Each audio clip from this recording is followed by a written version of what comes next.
Welcome to a course on complex analysis.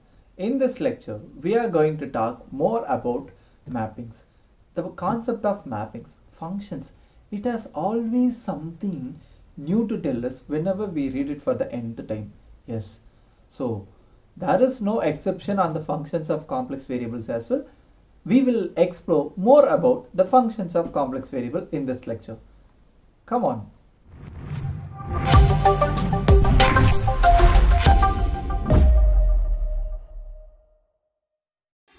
Topic that we are going to see is multiple valued functions.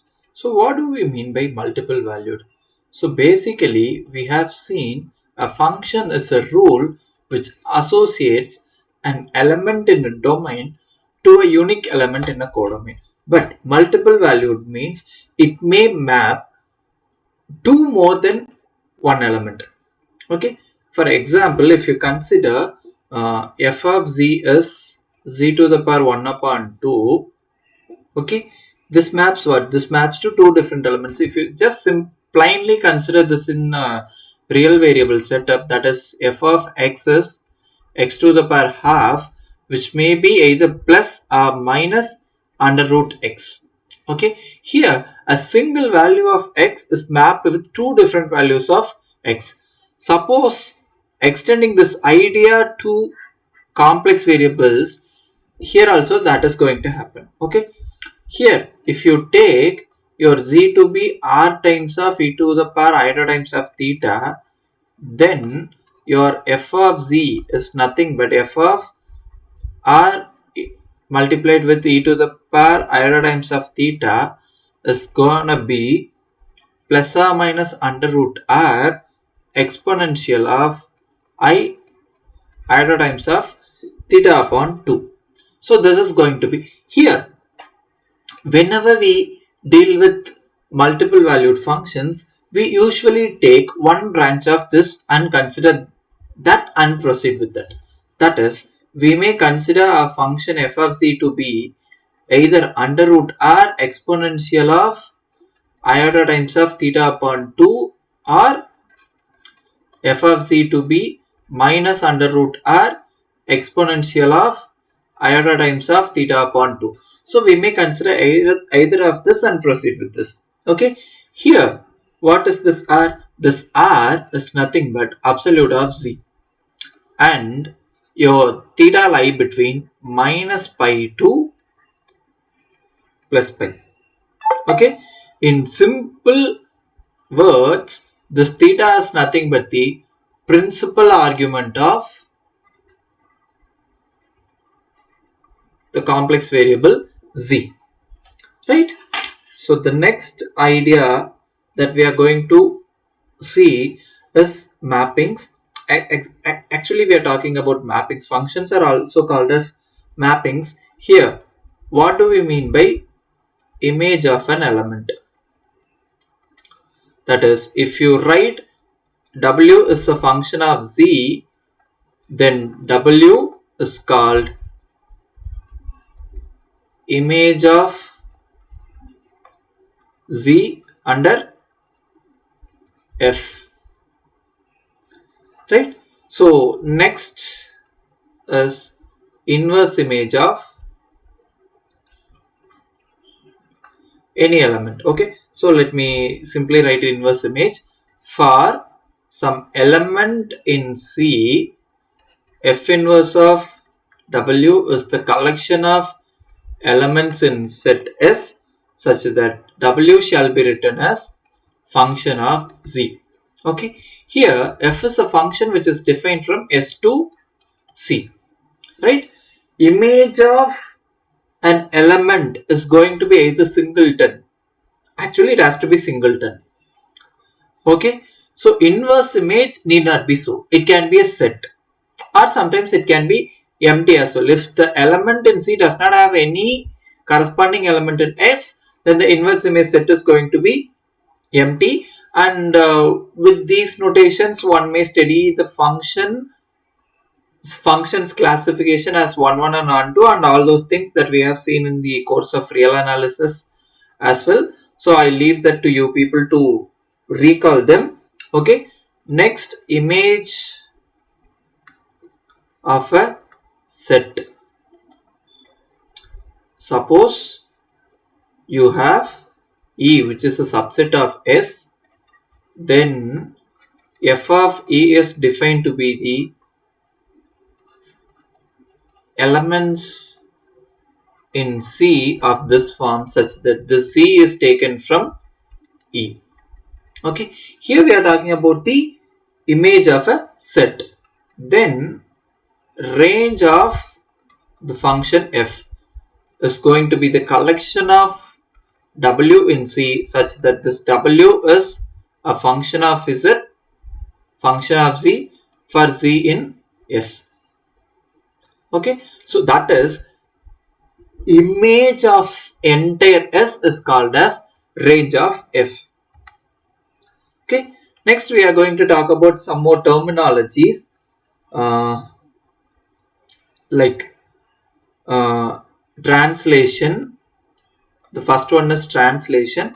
I am not going to talk much about these classifications: translation, rotation, and reflection. Let me just give you the glimpse of these things, and while talking about the conformal mappings and the elementary functions, we will study about these things in detail. Okay, first of all, translation. Let me give you an example. W is z plus 1. Okay, we know that z shall be written as x plus iota times of y. Therefore, your w, which is nothing but a function of z, shall be written as x plus iota times of y plus 1. So, which shall be written as x plus 1 plus iota times of y. Okay, this is an example of a translation. Here, what happened is that initially whatever may be your image, that is moved right by 1 unit. Okay, instead if you did, instead of taking z plus 1, that is z plus 1, if you have taken z minus 1, it is moved left by 1 unit.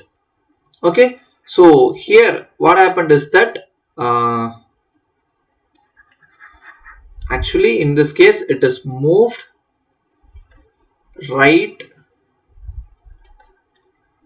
by 1 unit. Okay, if omega is z minus 1, then it is moved left by 1 unit. Okay, if you take w to be z plus iota, that is, this becomes x plus iota times of y plus 1. Okay, it is moved up by 1 unit. So in this way you can move this either way. Okay, in general, let me take w to be some f of z plus alpha, where your alpha is alpha 1 plus iota times of alpha 2. Then your w may be written as u plus iota times of e plus alpha 1 plus iota times of alpha 2, and this shall be written as u plus alpha 1 plus iota times of v plus alpha 2. Whatever may be the functions u and v represent, that u is moved right by alpha 1 units. Okay, we may say if alpha 1 and alpha 2 are positive, then whatever I am going to say is valid. Okay, if they are negative quantities, if I say right, that has to be replaced with left. Okay, so here if you just add a complex quantity in this place, what is happening is that your real part is moved moved right by alpha 1 units, and the imaginary part is moved up by alpha 2 units, and the together is going to be the resultant. These kind of mappings we call it as translation. Okay, so we have seen enough examples on translation. Next, rotation. Okay, so here consider this example, that is w is iota times of z. Okay, so what happens here? Iota times of x plus iota times of y, this becomes minus y plus iota times of x. Okay, if you just see what is happening here, okay, if you just try to plot and see if this is your xy, after applying this mapping, what are you going to get? You are getting if this is y quantity and this is x quantity, and like what will happen? Okay, this is not given. Let me tell you right now. Before that, this shall be written as r times of exponential of iota times of theta plus pi upon 2. So which means it is translated by pi by 2 units, like, sorry, it is rotated by, so if this is so, you will have to identify some thing, and somewhere you are able to find out minus y comma x. This is going to be your thing. Okay, you have just rotated it, okay, by pi by 2 degrees. So this is what you are going to get. And reflection, okay, for which I can give you some example. Actually, this is not exactly the same. If this is your y units and this is your x units, then you would have these much here. I think this must not be here. Actually, minus x. So it would be somewhere here. Okay. So this much in real and this much in, so this is where you would have your minus y comma x. So this is okay. So if you see, this is going to be 90 degree. Okay, so you will have to do this rotation this way in the counterclockwise. Next, for reflection, if you consider w to be z bar, that is x plus iota times of y whole bar, which is x bar, like x minus iota times of y. So here what is happening is that if you have your x comma y here, after applying your mapping, you are going to get x comma minus y. Okay, a reflection, exactly the mirror image of this point. Okay, here what you have done is that you have taken the reflection along x-axis, that is real axis. Similarly, you may take the reflection along y-axis as well, and you will get a point somewhere here, and this is going to be minus x comma y. If you take a reflection along or through origin, you would have minus x comma minus y, and this is going to be somewhere here. Okay, these are the fundamental mappings that we have in the course of complex analysis. As I told you people, we are going to pay much attention to them and see about them in the upcoming lectures. As of now, let me move to another examples. Right, so let us try to find the images of the example, that is w, which is f of z, that is z squared. Okay, so from the previous lecture, we know that the z square, here the function u is x squared minus y squared, and the function v is 2xy. Right, so if this is so, like wait a minute, let me write here example w, which is f of z, that is z squared, then the function u is x squared minus y squared, and v is 2xy. Okay, so we know that complex valued functions cannot be plotted in a graph, but still we may try to plot them separately. Like, we may try to plot only the real part, we may try to plot only the imaginary part, that kind of a thing that we can of course do. So what we are going to do here is that we are actually trying to plot from plane to UV plane. Okay, so the first instance that we are going to take is uh, we are going to consider only the branch of the function u.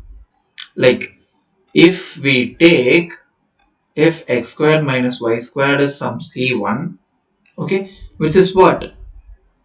Which is a, actually I said parabola, it is hyperbola, right?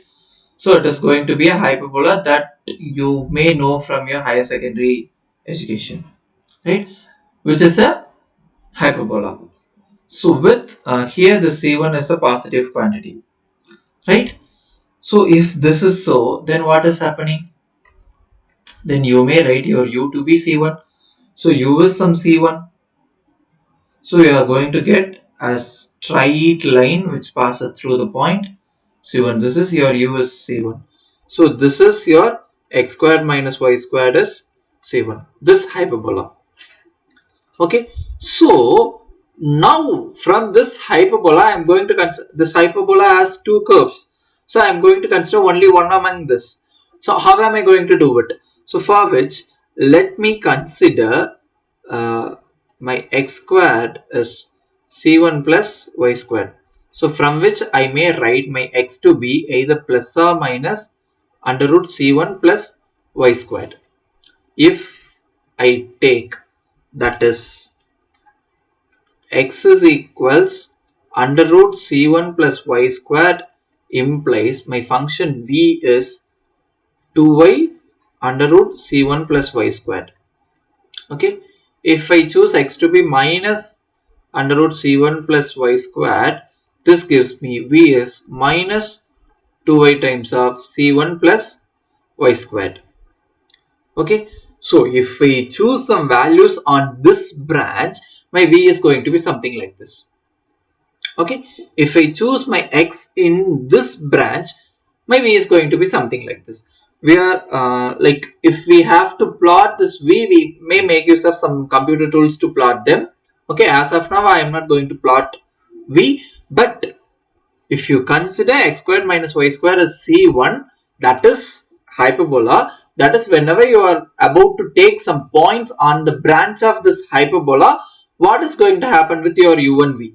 That is what I wanted to tell you here, right? So here, if you choose in these cases, in both the cases, your y can take any value on the entire real line. There is no restriction upon it. Okay, so this is one way of approaching these things. The next is, okay, so for the same problem, that is u of xy is x squared minus y squared, and v of xy is 2xy.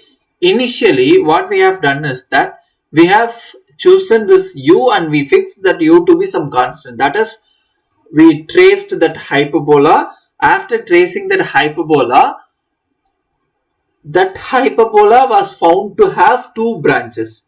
So we have taken points on one branch and see what is happening with v. Okay, whether you take points on the left branch or the right branch, it doesn't matter to you, because whatever may be the points that you take on these two branches, you are going to get your u value to be constant, but there is a change happening in your v value. Okay, next what we are going to do is that we are going to take this v to be some other constant, that is 2xy is some constant. Okay, here also the same, uv plane, sorry, xy plane and the uv plane. Okay, so this is v and this is u. Here v is some c2. So if this is your c2, you are going to have a line like this. This is v is c2. So 2xy is c2. So which means you are going to have some other hyperbola of this sort.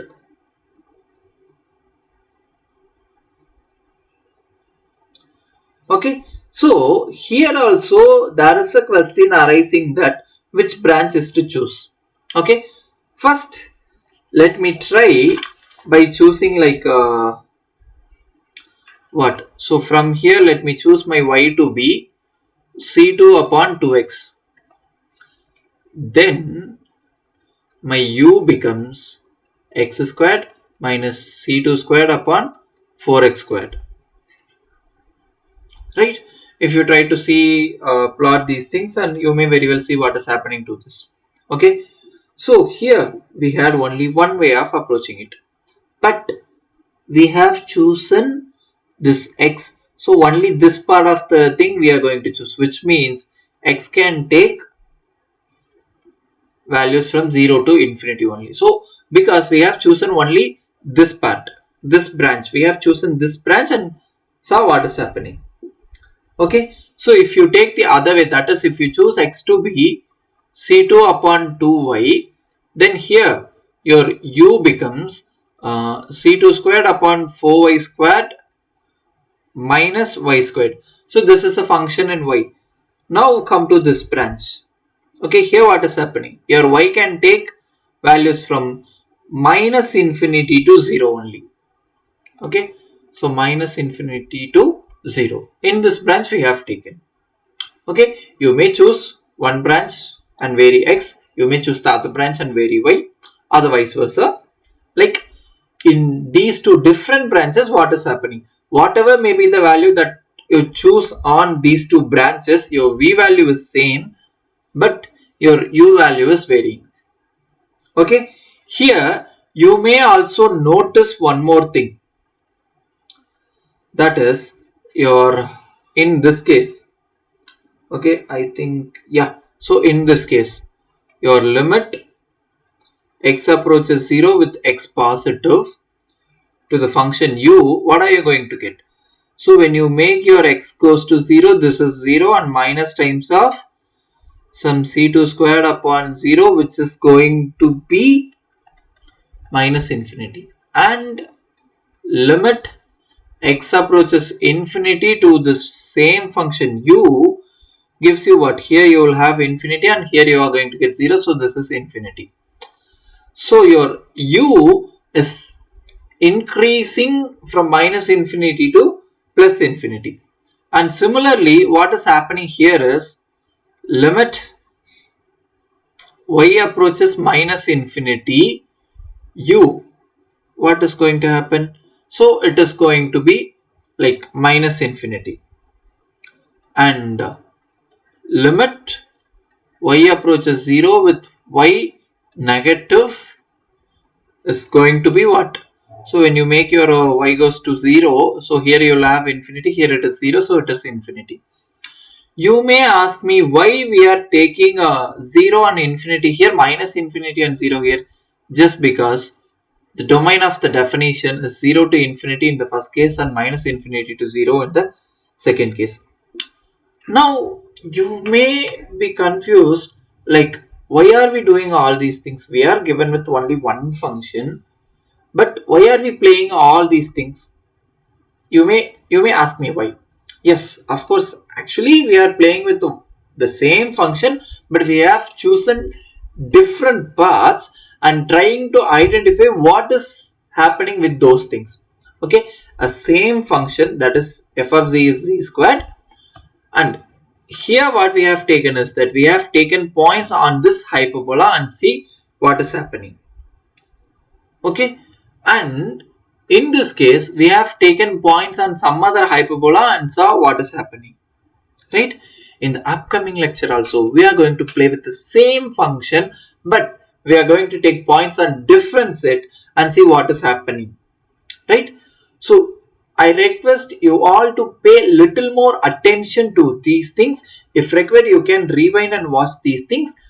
You will come to know what actually is happening here. Okay, thank you.